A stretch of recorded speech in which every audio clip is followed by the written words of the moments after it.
السلام عليكم. أهلا بكم معانا في حلقة جديدة من دورة تصميم مجسم الريف المصري. في البداية يا جماعة إن شاء الله هنجيب قطعة البلاستيك اللي كنا قصيناها من البيت اللي هي شكل الباب، وهنبدأ نشتغل عليها تصميم الباب. هنجيب يا جماعة قطع سدايب خشب صغيرة أو عصيان الآيس كريم، ونبدأ نلزقها على الباب بسوبر جلو. ممكن نجيب أشكال من على النت بتعبر عن البيت المصري القديم أو الريف، نبدأ نشتغل زيها.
بعد ما نكون خلصنا كل الشكل نجيب صنفرة خشنة ونبدأ نصنفر جميع الأطراف للباب.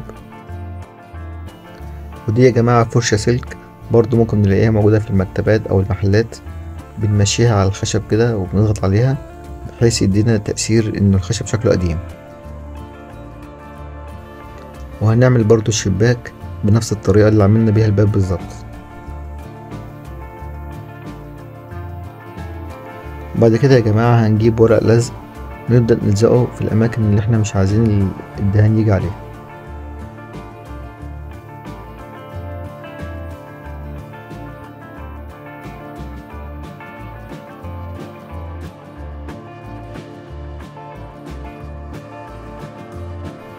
هنجيب ألوان أكليريك، وهنا أنا عملت اللون بلون أخضر غامق. طبعا ممكن تعملوا لون بني أو لون أزرق غامق، كل واحد بقى حسب ما هو عايز. نبدأ نلون باللون الأكليريك على الخشب كله بالكامل، وما نسيبش أي مكان غير لما يكون مدهون.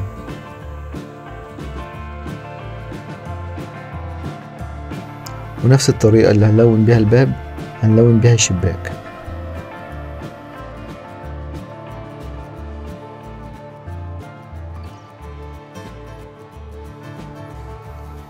وبعد ما اللون ينشف على الباب هنجيب لون أخضر فاتح.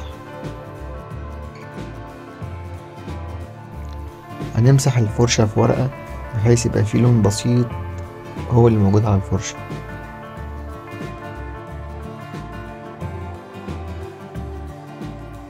هنبدأ نلون بطريقة سريعة بحيث ان الفرشة يدوبك تلمس الخشب، بحيث ان اللون يوصل للأماكن البارزة فقط.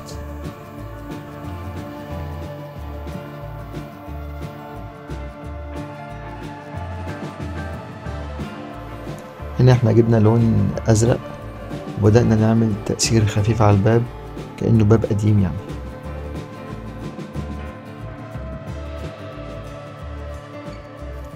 بعد ما ينشف كويس هنجيب لون أكليريك أسود غامق ونخففه، ونبدأ نلون الجزء السفلي فقط من الباب والشباك بحيث يدي تأثير كده العوامل الجوية وإنه باب قديم. بعد كده يا جماعة هنبدأ نعمل شكل الحديد اللي بيكون على الباب. هنجيب قطعة سلك ونبدأ نشيل الكفر اللي عليها، وبعد كده هنجيب أي فرشة أو قلم حاجة دائرية نبدأ نلف عليها السلك ونحاول نعمل شكل زخرفة في السلك شوية.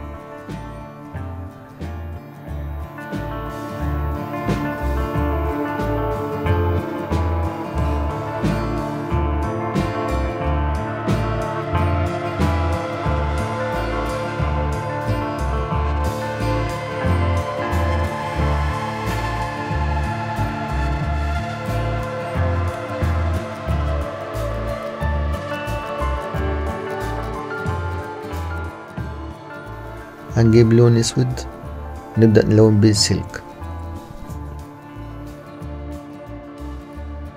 وبكده يا جماعة يبقى احنا خلصنا الباب والشباك، نبدأ نلزقهم بمسدس الشمع في المكان بتاعهم.